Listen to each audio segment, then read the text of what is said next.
Hablaremos hoy de la decadencia del agón en Grecia. El agón es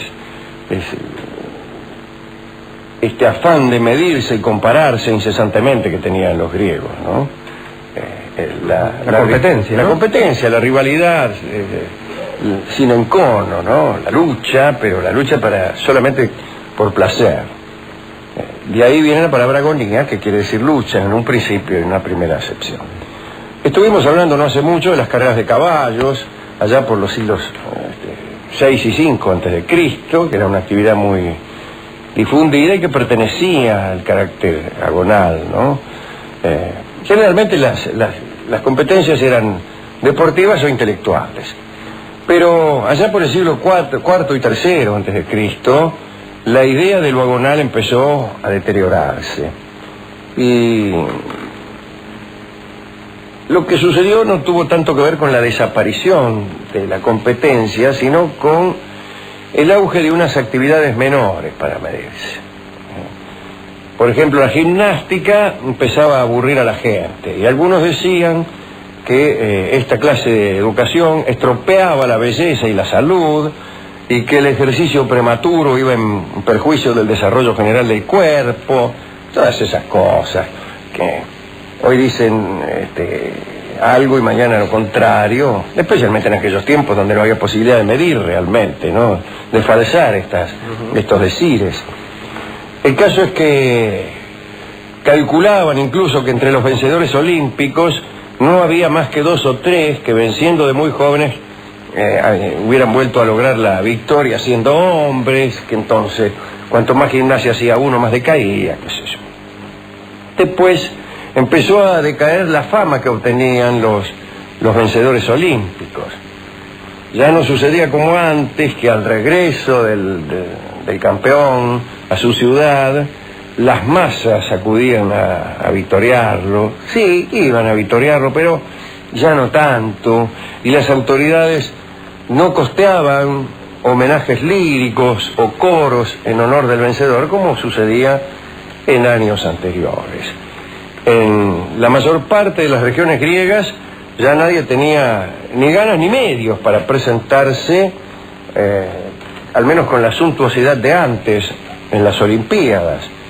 Y precisamente por lo que acabo de decir, por la ausencia o la decadencia de los honores que al atleta o al conductor hábil le esperaban. Platón, en sus últimos años de vida, anotó ciertas frases de desprecio al respecto. Por ejemplo, había un señor llamado Anicerio de Cirene, que decía que era muy buen conductor de caballos, y entonces andaba conduciendo a través de la academia en la que estudiaba. Y Platón dijo que quien dedicaba tanta seriedad a cosas tan indignas y pequeñas, seguramente estaba imposibilitado para realizar cosa grande alguna. Así que estaba en contra Platón de los conductores de carros, de los gimnastas, de los boxeadores, de los pugilistas, qué sé yo. Epaminondas exigía que los hombres estuvieran instruidos militarmente antes que atléticamente. Los pensadores hedonistas tampoco sentían mucha estimación por la virtud de las competencias deportivas.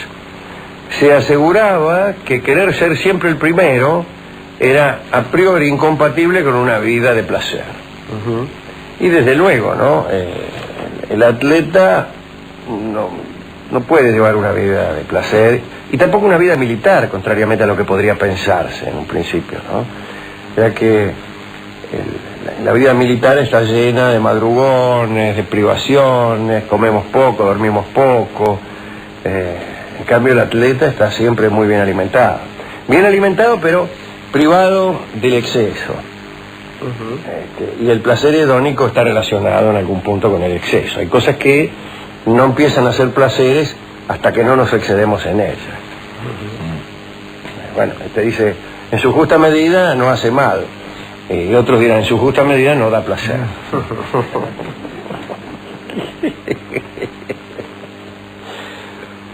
Bien, contaré un episodio que da cuenta de esta decadencia de lo agonal, es decir, de la competencia noble,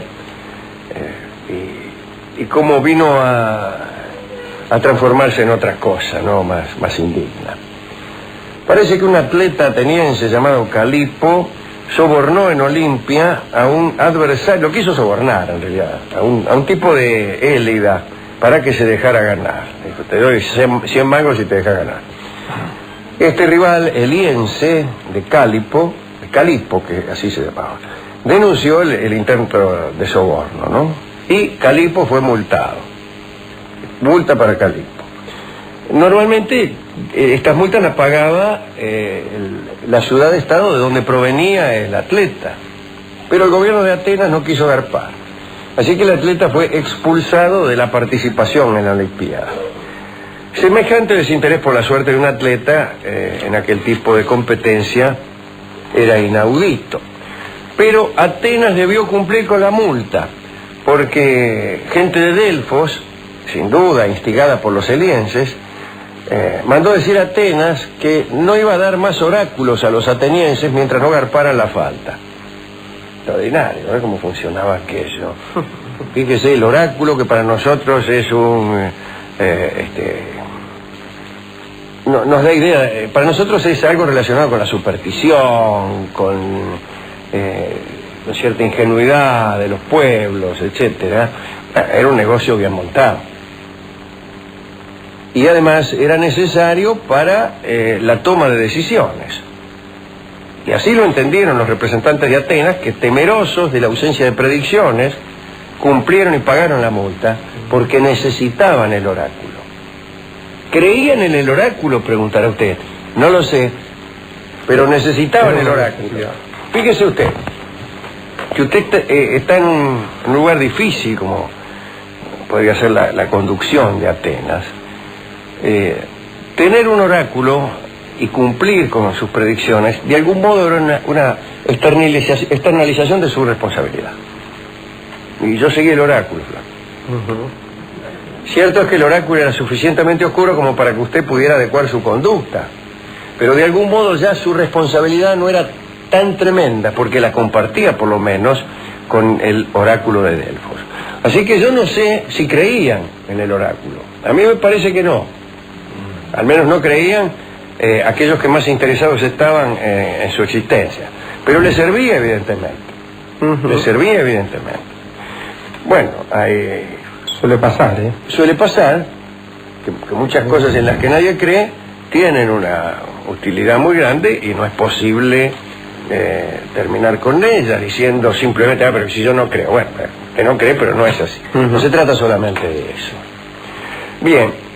De lo que en el siglo V había sido el agón principal, es decir, el afán competidor de hacerse destacar, el ansia de hacerse famoso, habían encontrado otros foros que no eran ni el de la gimnasia, ni el canto, ni la discusión retórica, ni nada. Empezaron, por ejemplo, competencia de chistes. Un casamiento. Se fue degradando el asunto. Y se hicieron famosos algunos, ¿no? Había un sitio clásico para los que se dedicaban a hacer chistes en Atenas, que era el templo de Heracles, en el barrio de la Diomea. Allí solían reunirse unos tipos que eran autores de chistes y que eran 60, y competían entre sí. O al menos había 60 lugares, pues quienes lo ocupaban, no sé, ¿no? Y cuando un chiste bueno circulaba por Atenas, por ejemplo el chiste del paisano que fue a comprar supositorios, decían, para darle prestigio al chiste, lo contaron los 60. Te voy a contar un cuento, Epaminondas. ¿De dónde lo has sacado? Lo han contado los 60. Resulta que había una vez un paisano que fue a comprar supositorios a la farmacia. Así comenzaban algunos de los cuentos. Filipo de Macedonia, el legendario papá de Alejandro, estaba interesado en esos asuntos, los chistes, le gustaban los chistes verdes a Filipo. Y tenía unos funcionarios que iban a anotar los cuentos y después se los pasaban a él. Iban ahí al templo de Heracles, que desde luego estaba en Atenas, ¿no? Filipo estaba en Macedonia. Y anotaban los cuentos y después se los contaban a Filipo y decían, sucedió, Filipo, que había un paisano que no sabía dónde estaba el excusado. Y Filipo se reía, Bien. Otro encuentro interesante era el de las adivinanzas, particularmente en los simposios. ¿Sabe cómo era el simposio, no? El simposio era un lugar donde se escabeaba, se bebía y se proponían temas. Entonces se jugaba a ver quién podía decir algo interesante sobre el alma, sobre la inmortalidad, sobre Así está el banquete de Platón, ¿no? Sobre el amor. Exactamente, que es sobre el amor, ni más ni menos, ¿no? Bueno, pero allí empezaron a hacer adivinanzas ya. No es lo mismo, ¿no? Escribir sobre el amor del modo que lo ha hecho Platón, a decir que es una cosa que tiene ojos pero no ve, que tiene patas pero no camina, y que tiene pelos y tiene plumas. Ah, no sé qué es eso. Sí.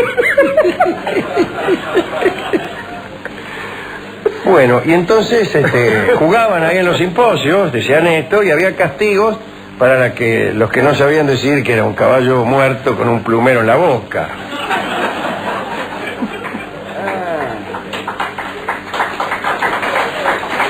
Lo contaron a los 60. Claro. Y dice, había quienes por acertar o por inventar tales acertijos se hicieron famosos. Y dicen que algunas de estas adivinanzas eran de la obscenidad más descarada.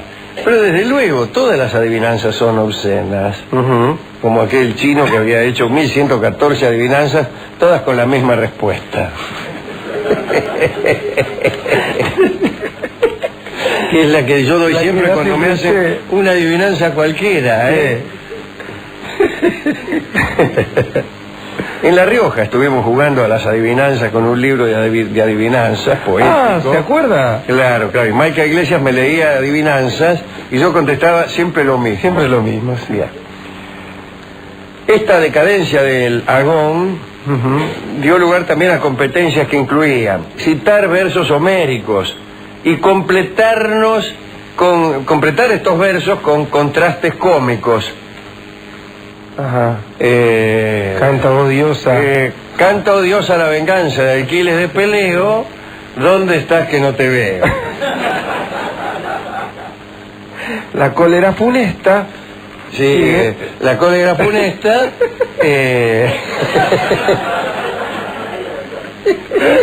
Y así. Cierra la puerta con esta llave. Sí, la llave está. Con la otra. Bueno, y la recitación precipitada también de listas de héroes, un troyano y un aqueo alternativamente, y me imagino yo hacer rimas con... No había rimas en el No sabía lo que se perdían, no, bueno, por ejemplo, trales de Mileto, qué sé yo, agarré una silla y sentate. O agachate que vienen los simios. Sí, estate quieto. Bueno, también famosos glotones hacían competencias. Golosas. A ver quién comía más, competencia de comilones, ¿no? Dejó de cuidarse entonces la noble perfección y hasta se quitó a los intelectuales las ganas de querer ser siempre los primeros. Así que eso es lo que pasó hasta fines del siglo III, donde ya aparecieron incluso los psicofantas, aquellos que competían por ser los primeros en la factura de denuncias, los principales delatores, a ver quién era más delator.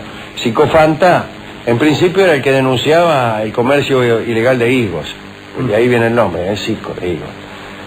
En un momento se prohibió en Atenas la exportación de higos y se pidió que las personas que se enteraran de que alguno estaba vendiendo higos al exterior lo denunciaran. A estos denunciantes se los llamó psicofantas. Y tenían una propina, ¿no? Por cada delación. De suerte que muchos empezaron a hacer delaciones fraudulentas. Entonces se pidió también a la gente que denunciara a aquellos que hacían delaciones fraudulentas, para lo cual también se ofreció una recompensa, y así que muchos empezaron a denunciar a los falsos delatores. Pero sucedió también que muchas de estas delaciones eran fraudulentas. Por suerte hoy ya no sucede todo esto. No hablo de las delaciones fraudulentas, pero sí hablo del agón decadente, de la competencia por la competencia misma, y ya convertida no solo en un ejercicio de nobleza y de preparación y de rigor físico o intelectual, sino en una mera colección de adivinanzas, de acertijos, de concursos sin la menor importancia. Y yo creo que todos nosotros que pertenecemos al medio artístico debemos tener mucho cuidado con que ese espíritu agonal, que en el occidente actual creo que está representado por los Estados Unidos antes que por ninguna otra nación, que es una nación muy agonal. Por ejemplo, en las escuelas de los Estados Unidos se concursa continuamente, hay una comparación continua, ¿no? Se vota a ver quién es el más popular, se elige presidente del colegio, del establecimiento, del aula. Yo cuando era chico y veía las películas donde contaban eso me daba una cierta envidia hasta que comprendí que había algo pernicioso, había algo perverso en esa comparación, en esa carrera de ratas.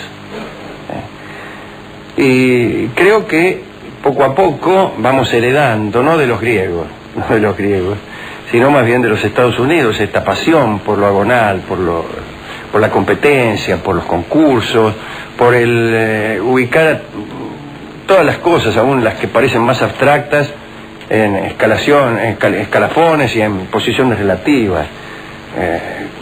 ¿Cuál es el mejor alumno de la clase? ¿Cuál es el segundo, el tercero, el cuarto y el quinto? Y el empleado del mes. ¿Cuál es el empleado del mes o el segundo? Pero también cuál es el programa del mes, el programa de radio del mes, del año, o de la vida, como he visto por allí. Acaban de hacer los alumnos de la Universidad Católica una encuesta a ver cuál fue el mejor programa de radio de todos los tiempos. Una encuesta que nos deja a nosotros muy bien realmente, pero que yo denuncio por absolutamente incompetente e improcedente. El programa de los 5 grandes del buen humor era mucho mejor que este y que cualquiera que se esté emitiendo ahora. Y nadie lo debe haber votado porque los tipos que estudian en esas universidades no solo que no tienen edad para haberlo escuchado, sino que no tienen tampoco la paciencia para haberlo rastreado y para haberse enterado. Así que yo denuncio eso. ¿Cómo quiere que admita que este es el tercer programa mejor de los que se han hecho en el mundo? Si los que han votado no han escuchado más que este programa y dos más. Y otros dos, y dos más. Escucharon esos 3 y salimos terceros.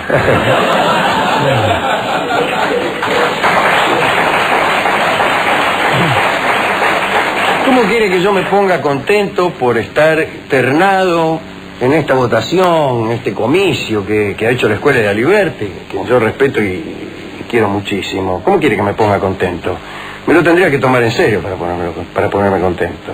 El año pasado sacaron premio hasta los perros en ese concurso y nosotros no fuimos ni siquiera nominados. ¿Qué? ¿El año pasado éramos sonsos y este año somos vivos? ¿O resulta que todo es una martingala?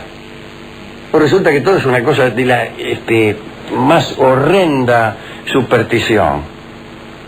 Yo no digo ni que estén arreglados ni que no estén arreglados, digo que no tiene ningún sentido. Digo que no tiene ningún sentido. Para no hablar de tener uno que jugar socolor de las ternas a juegos a los que uno no juega. Yo particularmente he decidido no jugar ninguno más. Ninguno más. No estoy interesado en saber si soy mejor o peor que, pongamos por caso, el comentarista de fútbol de radio La Red, qué sé yo. Si no jugamos a lo mismo, ¿cuál es mejor? ¿Qué es mejor el programa, el alargue o el nuestro? No lo sé, o mejor dicho, lo sé. Pero ¿y qué sentido tiene que yo, supongamos que por algún error les ganemos a los muchachos del alargue? ¿Y qué digo? ¿Somos mejores que el alargue? ¿En qué somos mejores? ¿En qué? ¿Sabemos mejor que los del alargue cómo forma Boca? Seguro que no. No. Seguro que no. Seguro que no. O sea, creo que esa superstición agonal tiene sentido si es que se refiere a aquello que es intrínsecamente agonal. Me estoy refiriendo al deporte y me estoy refiriendo a cierto tipo de actividades que tienen sentido únicamente si hay competencia. Por ejemplo, una carrera. Por ejemplo, un sorteo de la quiniela. Un sorteo de la quiniela tiene sentido únicamente si sale algún número. Si no sale ninguno, o si salen todos, no tiene ningún sentido. Si no fuera agonal la quiniela, nadie jugaría. Si no fuera agonal el hipódromo, nadie jugaría. Pero en cambio la escritura de novelas no tiene por qué ser agonal. Uno debe escribir novelas porque es bueno escribir novelas, más allá de que uno gane o pierda. Y no lo podés convertir en agonal solamente para interesar en las novelas a aquellos tipos que solamente están interesados en las carreras de caballo. Así que yo no quiero jugar ese juego falso. No quiero ser ni el mejor y mucho menos el peor. Nada más porque este es un año impar. Y porque ya me tocó antes en el reparto. No quiero enojarme con nadie, pero no puedo menos que ser sincero y decir que esa martingala de los premios, la realice quien la realizara, es absolutamente contraria al pensamiento refinado. Así que no eran solamente los griegos los que tuvieron una decadencia en el agón. Estamos asistiendo a ella con el mejor de nuestros entusiasmos. ¿A quién quiere dedicar esta charla? Bueno, ya que tipos que se especializaban en adivinanzas nombro, yo le voy a dedicar al amigo Edipo, que tanto bien me ha hecho. Que es uno de los mejores. Sí, un gran adivinador. Para mí viene Edipo. Sí, y después, en la terna, y ya que de campeones y de deporte hablamos, déjeme dedicar esto a Alejandro, a Nicolino Loche, a Manu Ginóbili y a Diego Maradona. Bueno, en lo suyo, campeones en serio, en algo que se competía. Se puede ser campeón. Exacto. Puede ser campeón de boxeo y de fútbol. De lo que no sé si tiene sentido ser campeón es de programas de radio. Seguro. No lo sé, ¿no? Lo que pasa es que si usted se sube a un ring conmigo, por ahí podemos saber cuál de los dos es mejor. Pero escuchando así también se puede. Desde afuera también se puede. También se puede. Pero usted no está en quién es el que escucha, Alejandro. ¿Quién escucha? Ah, qué vivo. ¿Quién escucha? Ese es el tema. ¿Quién escucha? ¿Sus alumnos? Sería preferible que sus profesores. Vamos a escuchar un tango que tiene que ver con esto y se llama Primero Yo, que obviamente es una expresión de deseo de aquel que se ha notado en alguna clase de competencia. Y lo escucharemos en la versión de Don Edmundo Rivero. Adelante.